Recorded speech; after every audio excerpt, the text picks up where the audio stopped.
নমস্কার বন্ধুরা, আমরা দুই সই মনামি ও গায়ত্রী আবার আপনাদের স্বাগত জানাই আমাদের এই সইয়ের মঞ্চে। সইয়ের আজকের নিবেদন ভালোবেসি তোমায় গল্পের ৯৩তম পর্ব। আমাদের সইকে সাবস্ক্রাইব করতে ভুলবেন না যেন। তবে শুনতে থাকুন বাংলা ধারাবাহিক প্রেমের গল্প ভালোবাসি তোমায়। আমরা আমাদের পূর্ববর্তী পর্ব থেকে জানতে পারলাম যে আয়ুষী বিদিশাকে এই কয়েকদিনের ঘটে যাওয়া সমস্ত ঘটনাই জানায়। সোহমের সাথে কি কি হয়েছে, কতটা অন্যায় হয়েছে, সে সমস্ত কিছু এই সমস্ত শুনে বিদিশা অবাক হয়ে যায় এবং আয়ুষীর কাছে তার কাজের জন্য ক্ষমা চায়। এর পরবর্তীতে কি হলো সেটি জানতে হলে আমাদের সঙ্গে থাকুন। সোহম কয়েক মুহূর্ত চুপ করে থেকে ব্যাগটা বের করে। ব্যাগের থেকে অপূর্ববাবুর চিঠিটা বের করে দিয়ে বলে, যখন জিজ্ঞাসা করলেন তখন আর মনে ছিল না, পরে ব্যাগ ঘাঁটতে গিয়ে পেলাম। এটা অপূর্ববাবুর লেখা শেষ চিঠি। রবিবাবু চিঠিটা হাতে নিয়ে বলেন, শেষ চিঠি মানে কি? দেখি কি লিখেছে। কাগজটা খুলতেই দেখতে পেলেন লেখা আছে, প্রিয় রবি, বহু বছর যাবৎ আমাদের কুশল বিনিময় হয় না। দুই প্রাণের বন্ধুর এমন বিচ্ছেদ নামক বনবাস হতে পারে কোনোদিনও স্বপ্নেও ভাবিনি। কেমন আছিস? আশা করি ছেলে মেয়ে সংসার নিয়ে সুখেই আছিস। আমি তো আজও ভেসে বেড়াই। বুকে বড্ড কষ্ট হয়, মন খুব কাঁদে নিজের গ্রামকে দেখার জন্য, কিন্তু উপায় নেই যে। বাবা যদি আজও জীবিত থাকেন, ওনার শ্রীচরণে আমার প্রণাম নিবেদন করিস। ওনাকে বলিস আমার একজন কন্যা সন্তান আছে, নাম বিদিশা। এই বিদিশা আমাকে সর্বদা আমার মায়ের কথা মনে করায়। জানিস বন্ধু, ভাগ্য বড়ই অদ্ভুত। ভাগ্যের লিখন কেউ খণ্ডাতে পারে না। তোরা কেউ যোগাযোগ রাখিসনি আমার সাথে। সুগন্ধার ছেলেকে খুঁজে পাওয়া আমার কাছে দুঃসাধ্য ছিল, কিন্তু ভাগ্যের কি অসীম লীলা, এই সুগন্ধার ছেলে আজ আমার হবু জামাই। আমার মেয়ে বিদিশা আর এই বাবিন দুজন দুজনের ভালোবাসার বন্ধনে আবদ্ধ। বড় ভালো সন্তান সুগন্ধার। দুজনকে বিবাহ বন্ধনে আবদ্ধ করে আমি আমার প্রায়শ্চিত্ত সম্পন্ন করব। আমি শীঘ্রই বাবিনকে তোর কাছে পাঠাবো। তুই ওকে ওর সমস্ত হিসাব নিকাশ বুঝিয়ে দিস। দিন অনেক বদলেছে, এখন আর পত্রের অপেক্ষা করতে হয় না। ফোন করিস আমাকে।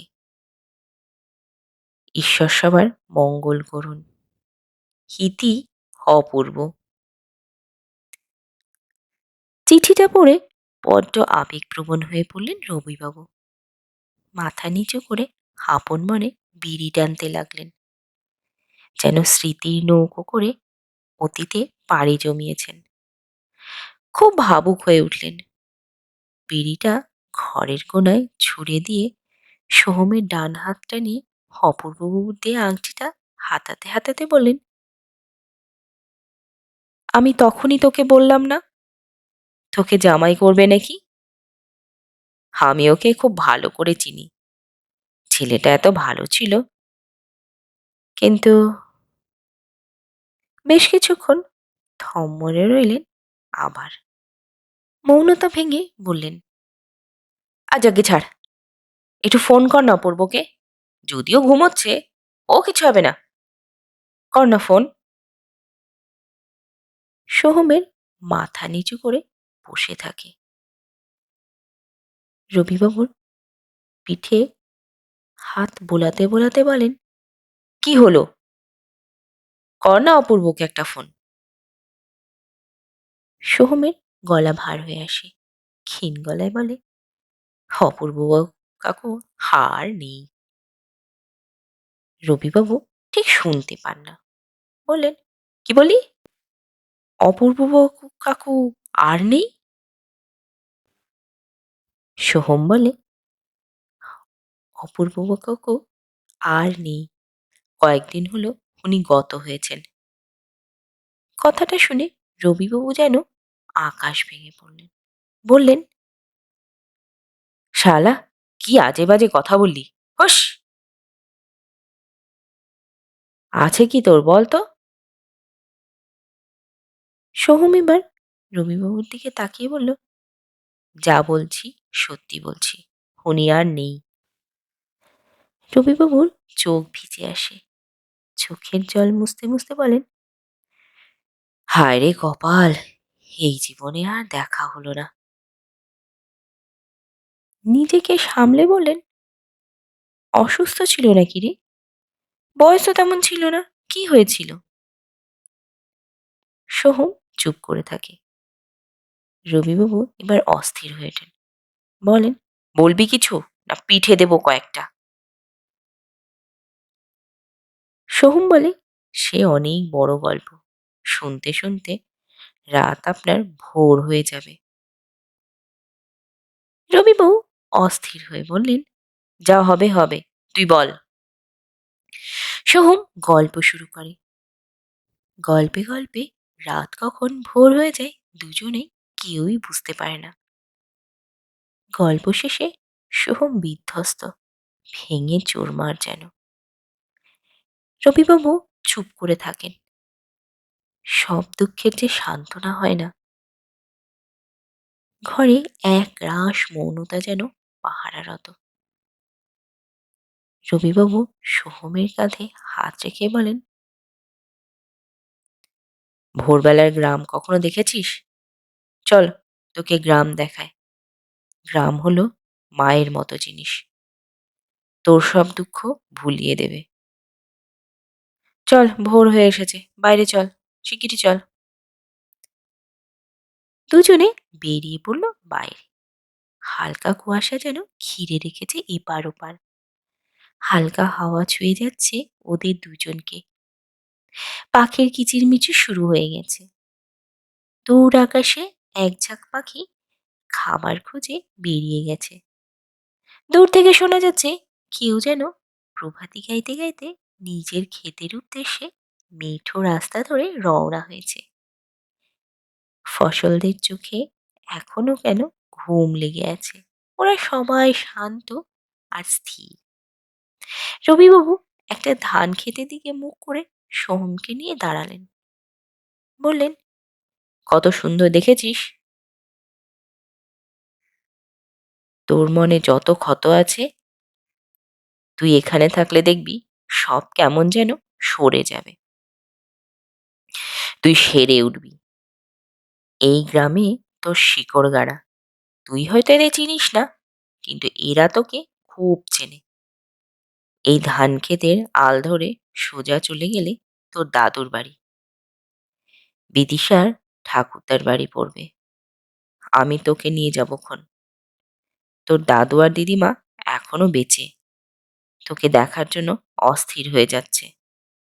তোর মামা তো কালই আসতো, আমি না করে দিলাম। আচ্ছা, তোকে একটা কথা বলি, খারাপ পাস না। সোহম রবিবাবুর দিকে ঘাড় ঘোরায়। রবিবাবু বলেন, তুই এই অবস্থায় মেয়েটাকে ছেড়ে না আসলেই পারতিস। জানিস তো, কখনো কখনো আমার নিজেদের কিভাবে প্রকাশ করি নিজেরাই জানি না। পাশের জনেরও বুঝতে কেমন যেন ভুল হয়ে যায়। ওর বাবার ওই অবস্থা, ওর ভুল হতেই পারে। তোর তো দেওয়াল হয়ে ওর সাথে থাকতে হতো। আর যাই বল না বল, মেয়েটার জন্য ভীষণ চিন্তা হচ্ছে। আর জানিস তো, অপু যাই বলুক না কেন, অরুণা একটু অন্যরকম। সুগন্ধার প্রিয় বান্ধবী ছিল। সুগন্ধা ওকে অপুদের বাড়ি নিয়ে গেল অপুকে বোঝানোর জন্য। আর অরুণা কিভাবে ওদের মাঝে ঢুকে গেল বুঝলামই না। তবে একদিক দিয়ে ভালোই হলো। সুগন্ধার অপুর বিয়ে হলে তো এত সুন্দর একটা ভালোবাসার গল্প জন্মাতো না। সবই ঈশ্বরের হাত। পূব আকাশ লাল হয়ে উঠেছে। রবিবাবু বললেন, ভেবে দেখ আরেকবার। মেয়েটার সাথে কথা বলে মিটিয়ে নে সমস্যাগুলো। এভাবে দূরত্ব বাড়িয়ে রাখিস না। এটা কোনো সমাধান নয়। বলে চলে যাচ্ছিলেন রবিবাবু। সোহম ডেকে বলল, কাকু, আমার একটু সময় চাই। ঘুরে দাঁড়ালেন রবিবাবু। জিজ্ঞেস করলেন, কিসের সময়? সোহম বলে, এত টানাপোড়েন আমি আর নিতে পারছি না কাকু। একটার পর একটা ঘটনা এমনভাবে ঘটে গেছে, আমি নিজেকে সামলাতে পারছি না। বিদিশাকে বোঝার বা বোঝানোর মতো ক্ষমতা আমার আর নেই। আমি একটু একা থাকতে চাই। আর পারছি না আমি এই বোঝা টানতে। ভীষণ ক্লান্ত আমি। তুমি খারাপ পেলে আমার কিছু করার নেই। রবিবাবু তাকিয়ে দেখলেন সোহম সত্যি ভীষণ ক্লান্ত। অতীত ওর কাছে এইভাবে ধরা দিয়েছে, ও একা পারছে না নিজেকে সামলাতে। এই সময় দুজন দুজনের সাথে থাকলে এই মুহূর্তটা হয়তো আসতো না। কি করা যাবে এটাও হয়তো ভবিতব্য। মাথা নেড়ে সম্মতি জানিয়ে রবিবাবু চলে গেলেন। সোহম এক দৃষ্টে লাল আকাশের দিকে তাকিয়ে রইল ভাবলে শূন্য হয়ে। বাজারের ব্যাগ হাতে অজিত বাজারে যাচ্ছে কিছু কেনাকাটা করতে। পেছন থেকে বিদিশা ডেকে উঠল, অজিত। বিদিশা এত ভালো করে ডাকছে সেটা যেন অজিতের ভাবার বাইরে। মনটা খুশিতে গদগদ হয়ে উঠল। হেসে বলল, বল। বিদিশা বলল, আমার কাছে তো ফোন নেই। তুই সৌম্যদেব স্যারকে একটু ফোন করতে পারবি? একটু কথা আছে। অজিত মুহূর্ত দেরি করে না, বলে, হ্যাঁ আমি সৌম্যদার ফোনটা লাগিয়ে দিচ্ছি, কথা বল। অভ্যাসবশত ফোনটা বের করে ফোন করতে গিয়ে খেয়াল করলো বিদিশার পাতা ফাঁদে পা দিয়েছে অজিত। ফোন না করে পকেটে ঢুকিয়ে বলল, কারো নাম্বার নেই আমার কাছে। বিদিশা হেসে উঠল, বলল, দেখে নিয়েছিস নাম্বারটা আছে কি নেই? এটাই জানার ছিল। যা, কোথায় যাচ্ছিস যা, বাকিটা আমি বুঝে নেব। অজিত কোনো কথা না বাড়িয়ে বাজারের উদ্দেশ্যে রওনা দেয়। বিদিশা বুঝতে পারে আয়ুষীদির কথাগুলো সত্যি। তবে এবার আর ফাঁদে পা দেবে না। এবার যুদ্ধ, একদম সামনাসামনি।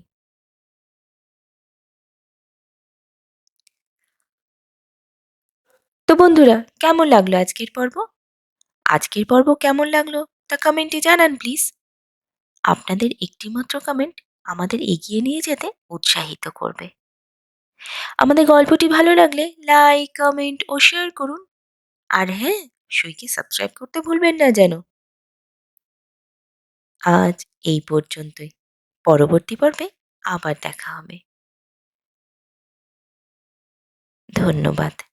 ভালো থাকবেন।